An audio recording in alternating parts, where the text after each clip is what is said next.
there was no leverage like knowing that if somebody had all the money in the world, this is what they would buy. So when we asked, like, how much would the Raiders sell for?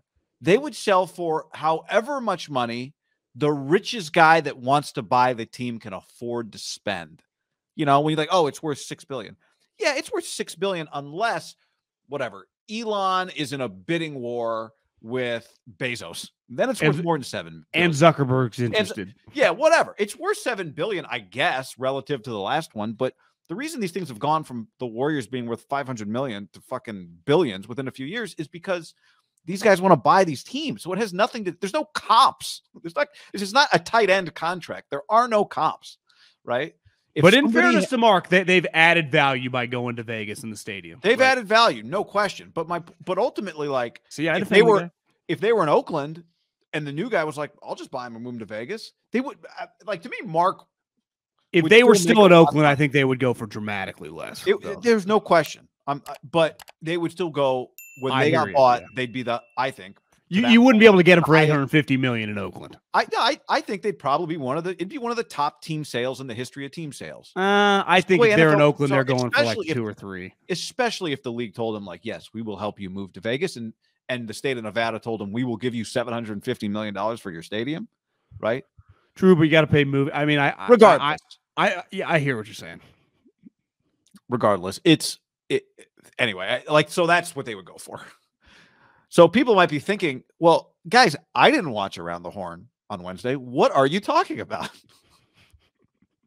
So I saw Dove Kleiman, the guy with like 1 million Twitter followers who tweets a bunch of quotes, tweeted some Plaschke talking about the Raiders. I'm like, I DM'd him. I said, Dove, brother, where did you get that? And he said, well, let me get you the video. So here it is, John. This is Bill Plaschke, Wednesday on Around the Horn. I'm saying right now, Josh McDaniels will be the coach this year and next year. The Raiders don't have the money to fire him, to pay him off. They're cash poor, and the Raiders are going to look at his defensive coordinator, Patrick Graham. They're 28th in the league in defense. They need a whole new defense. That's not McDaniels can fix that up. Now, you're reporting the opposite, or you're just thinking the opposite? I have learned the opposite. I've learned that they don't have the money. I have learned that they don't have the money because Tony Reali says to him there, are you just guessing this, or are you saying they don't have the money to fire Josh? And he's saying, that is what I'm saying. Do you take this as if Mark had an unlimited war chest, let's say he was Stan Kroenke, that Josh McDaniels would be fired either right now or lose his job at the end of the season? If you just had to assume and guess.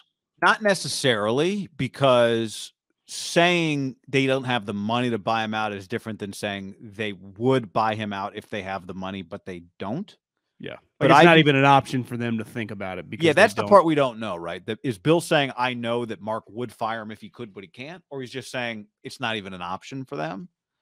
But I do think if they had an unlimited war chest, it would be more of an option than clearly it is at this point. Remember we talked the other day and there was a comment that Mark Davis made about, how did he say it? Like, not kind of like we have a contract and, you're supposed to work through contracts, or you're supposed to live up to contracts, or whatever it was. And I remember thinking, like, that's kind of a weird way to talk about it. Well, it's like he was asked if the vote of confidence. He thought it was kind of stupid. He basically, like, isn't the vote of confidence when I sign him to a 4 or 5 year deal? Yeah. Like, do I constantly have to, when things go bad, talk? I mean, these aren't exactly his words, but basically, like, the confidence is in the 4-year guaranteed contract that I signed him to. Because I did hear or read that he signed a 4-year contract. And honestly, Guy, if that is true, that feels a little small modern day to not be 5, right? Yeah. I do think, looking back, the Josh McDaniels thing, remember Vic Tafur, who has been embedded with this franchise since you and I have been doing this for a long, long time. I remember interviewing Vic when I was doing radio in Fresno, so it's been...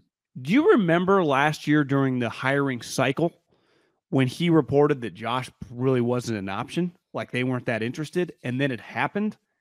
And I think most people gave it credit partly because it just felt like the Raiders, it was kind of a double whammy, right? Like Josh McDaniels was never going to leave. He was making $4 to $5 million to be. He was the highest paid coordinator by a long shot in the NFL. He had an incredible gig, and he took the job, and then he brought his buddy, or maybe his buddy was signed first, and then he came. However, the exact transaction happened, but I did feel like Mark got some credit for it. Yeah. Do you remember the press conference where Ziegler and then Josh kind of came out of the corner? Remember that? It was supposed to be just a Ziegler press conference. Wasn't that the deal? Yeah, and then the news had broke, and then Josh showed up. Like Mark was trying to do like the dog and pony show. Yeah. Since Josh started 6-0 when it was clear they were cheating, and the guy got in trouble for filming the signs, Belichick style, he's lost 24-31 games. It's going back to Denver, and then you can be like, well, that's a long time ago. Well, now we have evidence he's 2-7. And the team he's playing this week, which is one of the biggest embarrassments in the NFL, has a better record than him. Now, you can say they beat him head-to-head. They did, but you play other games besides just the head-to-head game with your division, so like you got to win them, and the Raiders are not. They're 2-7 is a horrific. It's second record. worst in the NFL, and nobody's good this year, John. There's 3 games this weekend between teams with winning records. That's it. Again, this is every week. This is like the 5th or 6th straight week I've added it up. So 2-7 is bad. It's bad. I mean, they're drafting second currently. And if they were to lose this week, you can't argue the head-to-head thing anymore, because then you're 2-8, and Denver's 4-6. It's a big game. Well, you lose this game. I mean, I wouldn't say he's assured, because they're still right. They'd have 7 games left, but it would feel like you could put it in dark pencil that they're going to finish in last place when the team in third place is having a disastrous season. The head coach is going to get fired, right? Right. The quarterback literally doesn't speak the same language as the receivers and the offensive line. He makes up his audibles. Well, it's not actually made up. It's just what he used to do. Just Seattle's. Do you remember a few years ago, Chris Mortensen on ESPN saying that the reason they traded Khalil Mack was that his words were they aren't a cash-rich team. When they didn't sign Khalil and traded him away, it was a cash flow issue. That was before they had a new stadium. Well, what I think a Raider fan that thinks that you and I are probably piggybacking off this and kind of kicking the dead horse and, talking about things that we don't actually have factual evidence, like we haven't seen the books, go, well, they're in Vegas now. They have way more money. And I've always said that, like, yeah, in big picture, they were going to make infinitely more. Like, they couldn't make any money in Oakland. Toxic brand there. They couldn't get brand deals. The stadium, it was over, had to go. Even though when we were on radio, I didn't want him to leave because it was good for our business to have him around. 2 teams is better than 1 in theory, even though it's turned out it's not necessarily true. Yeah. But once they go, I never forget going to Vegas in 2020, and I stayed at the what's the name of the hotel? It's whatever the hotel is. Osmo? No, it's the one like Italy where the water it's connected. It's Fountains? 2 hotels. Bellagio? No, it's the water inside the hotel. Like it's Venice. But it's whatever that hotel's called. Circus? No, it's down at the end, kind of by the MGM, and they have a pizza joint in there. And I was talking to the guy that ran the pizza joint. The secret pizza joint? No, this is just like a high level, like one. The Venetian, yeah, the Venetian. And the dude that ran I was buying like 4 beers for us. We were all walking around, and I asked the guy. I said, "How's business going?" This is probably like maybe late July of the Rona in 2020, and he said, "Well, put it this way: there are 40 of us throughout the country. We were the number 1 for this like pizza chain by a wide margin." He's like, "Currently, we're dead last." Obviously, Vegas, they, like many places, completely shut down. He's like, "We're not doing any business." So in 2020, they got crushed. Remember, they weren't allowed to have fans. Right. People I think sometimes that Nevada is a lot different in California, but they just had a Democratic governor who actually got booted, and the new guy, the Republican, beat him. But the way they operated was very California-like in terms of the closures, no fans. And remember how mad Mark was, right? Yeah, he refused to go to a game. We think. Did he sneak in there? Only he'll know. But 2020 was really bad. And he still owes a lot of money. Like they're paying the notes. He's got like he took out a huge loan. Yeah. So this notion that he never had cash to begin with, and then they had an expensive move. Now, sometimes like you take a hit for the big picture to eventually make a lot of money. And I'm sure that if it all went right, and never forget that former president who got shit canned last year before the season gave a bunch of money that he didn't have to the city of Oakland. It wasn't fraud. It was just they overpaid. And they are not Kroenke or Jerry where it's like, yeah, we just $20 million, put the comma in the wrong spot, cost some money. It sucks. Bad deal, but rounding error for the operation. Like that's and you notice even Kroenke like fights for his money. No shot. 100%. The one thing I've never got, and I don't think it's really been well reported, is Mark Davis paying John Gruden? I mean, no one really knows. What would your guess be? No? Yeah? A little bit? I always just assume probably not. But I've assumed not. How could he afford to pay? But maybe that's why Josh is on a 4-year contract. Maybe they agreed to some buyout. You know, kept his kid on staff. Yeah, maybe they agreed to some buyout where he gave him some money. I don't know. Yeah, and I had an agent that got mad at me for some comments I made, he was talking about the contracts the Raiders sign, and he's like, when you look at their signing bonuses, like Devontae, Max Crosby, some of these guys that got 70 guaranteed, Max like 55, their quote-unquote signing bonus, remember Matt Ryan's was 95 guaranteed at signing. Devontae's was like 20. Max's was really small. Now, over the course of a couple of years, they're guaranteed all that money as the media money comes in. But Mark does not sign huge guaranteed at signing. He does guaranteed money, but the guaranteed at signing for these guys, Devontae's and Tyreek Hill's, I'm pretty sure was dramatically different. Because for Mark to get Devontae his money, unlike Stephen Ross, like you're going to get your money, you're just going to get it over the course of the season as the media rights deal comes in, where Stephen Ross or Jerry can just cut the guy the check. And then when that money comes in, it just whatever. It's just the extra money part of the business. Mark has to operate his business dramatically different than I would say at this point in time, the overwhelming majority of NFL teams. I just Googled John Gruden lawsuit to see what the latest with the NFL, his lawsuit against the league is. I don't have the latest, but I have this article from May 25th, which I missed once upon a time. Let me read you this briefly.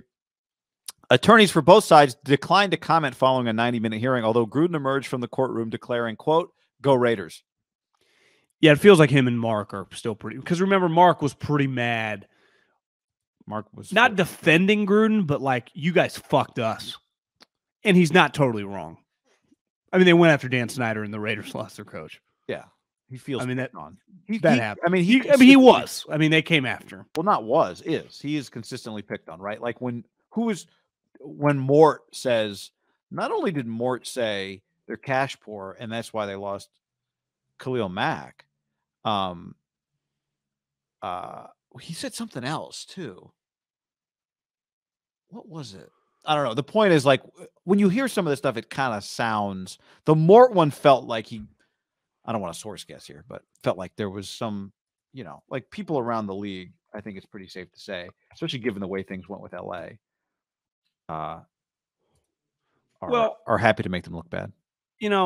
People will think we're just in bed with the Niners, and I have no problem saying this. I don't think there's that big of a difference between Jed and Mark. Now, the difference is the league, the 49ers are very profitable for the NFL. But, for example, if Mark had just done what Jed had just done, he would have got made fun of universally. Yeah, Jed really just, like, there's one guy that kind of picks on him. That's Pro Football Talk. Florio's kind of always headed out for the Niners. Jed just financed the mayor to take out the mayor that's been going after him in Santa Clara and lost. And the mayor that won, the incumbent, is in Stephen Ross's pocket, the owner of the Miami Dolphins, who has, as you alerted me to, billions of dollars worth of $8 billion project going on near the Niners facility. I didn't click on it, but I guess, I'm sure it's locally in the Santa Clara market. Jed had been part of commercials talking shit about the incumbent mayor. So this notion, like, it's not like Jed is some fucking wheeler and dealer. And like Davis, their family did not have much money until Levi's brought them a ton of cash. And it's clearly been very lucrative for his family.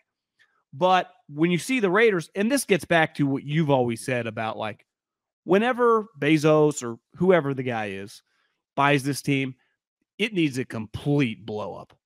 And that starts with probably the name of the team. Just rebrand the whole fucking thing. Last time you said that, I said that, which is true. I've said that.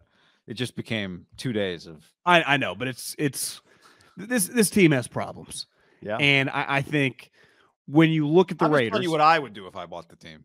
Well, you and I have been talking a lot about Devontae, and I'm on several text chains.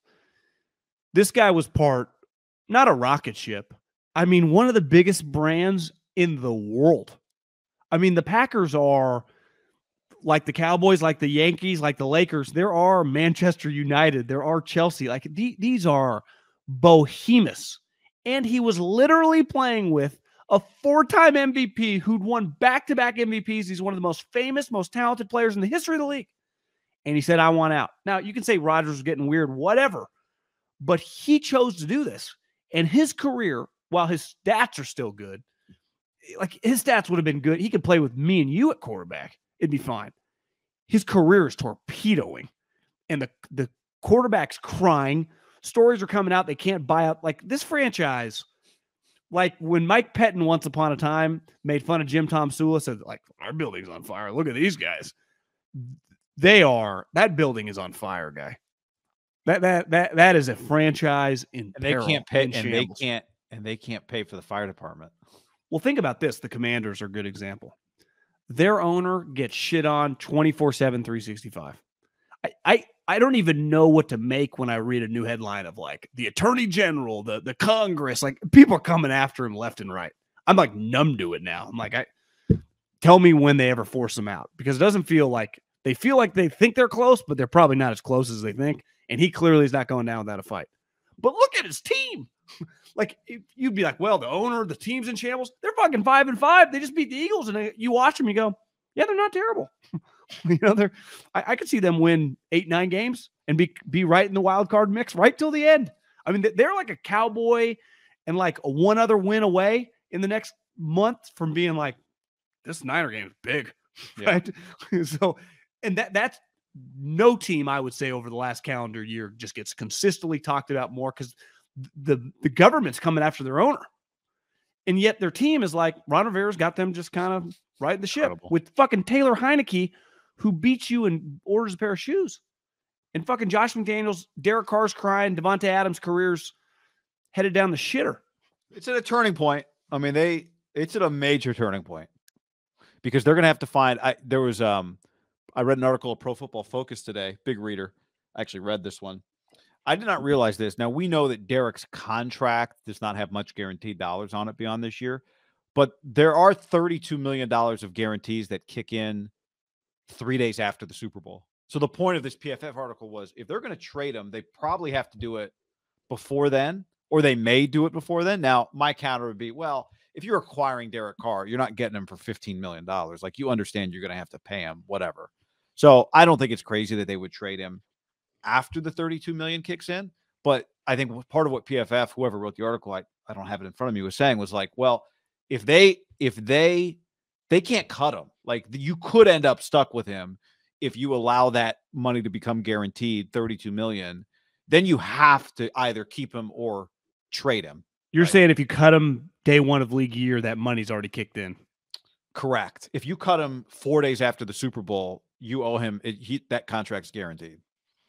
Well, the good thing is when you miss the playoffs, you have all of January to figure out. You have all of January, and you agree, right? Like even if he costs $32 million, if somebody likes him, now they'd rather pay 20. So I don't know that they would take him for 32 necessarily, but it doesn't make him untradeable. Quarterbacks are expensive. I think at 32, Derek's pretty tradable. Yeah, if it's basically a 1 year contract, to trade him by the Super Bowl.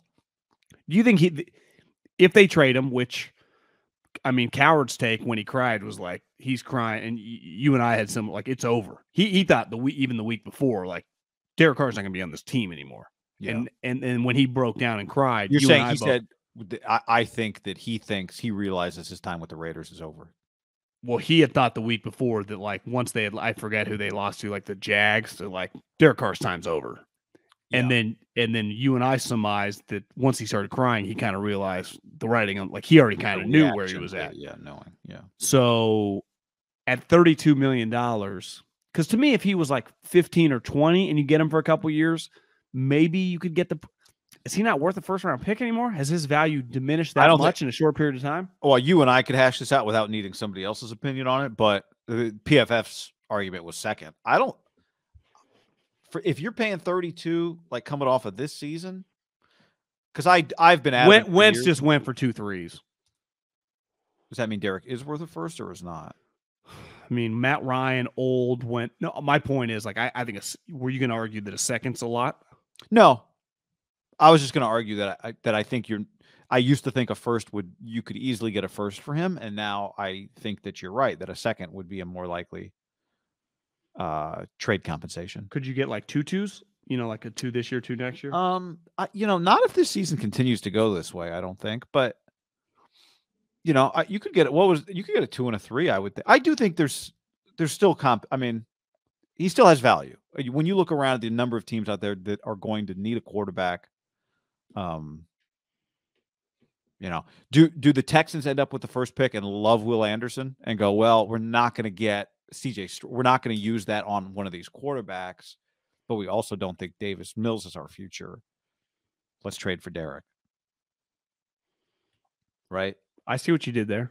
Like, would you be better off what about the Lions? You go, we got 2 top 10 picks. Why don't we just take 2 more guys, get rid of Goff, trade a second for Derek in the dome?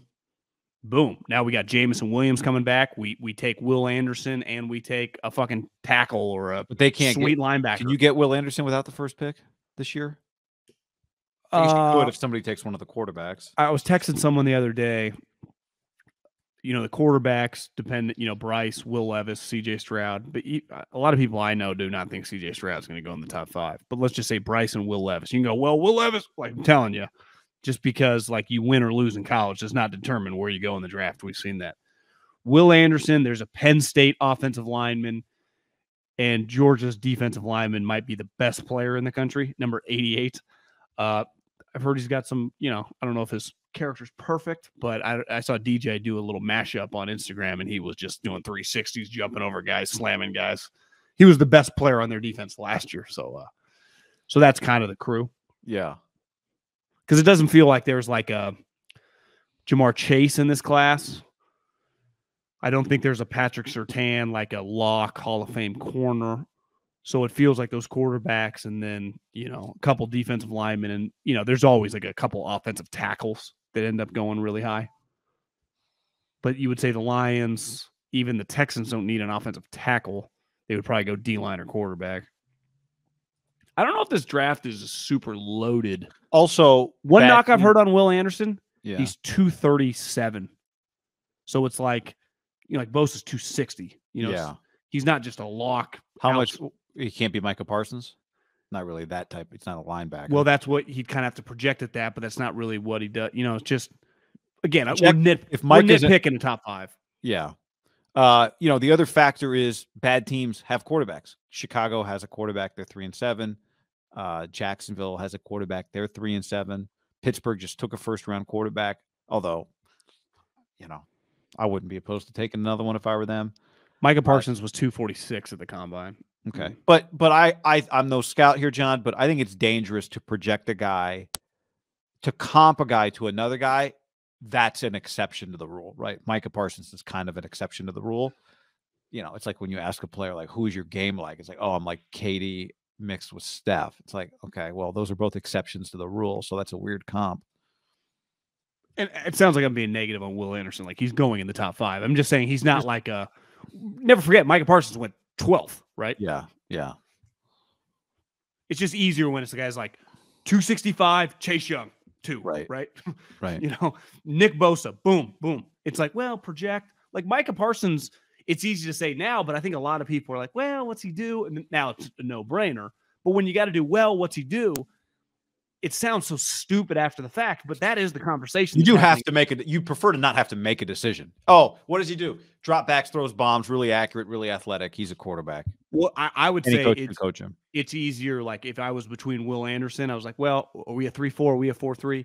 And there's just an offensive tackle who's just, what's his name? That's on the Chargers, Slater. I say the wrong name. You say Austin. Yeah, if you just have like a lock left tackle, Laramie Tunzel, Trent, right? Lane Johnson. You just like plug and play, just tackle. You don't even have to think, right? Yeah. 6'5", 320, boom.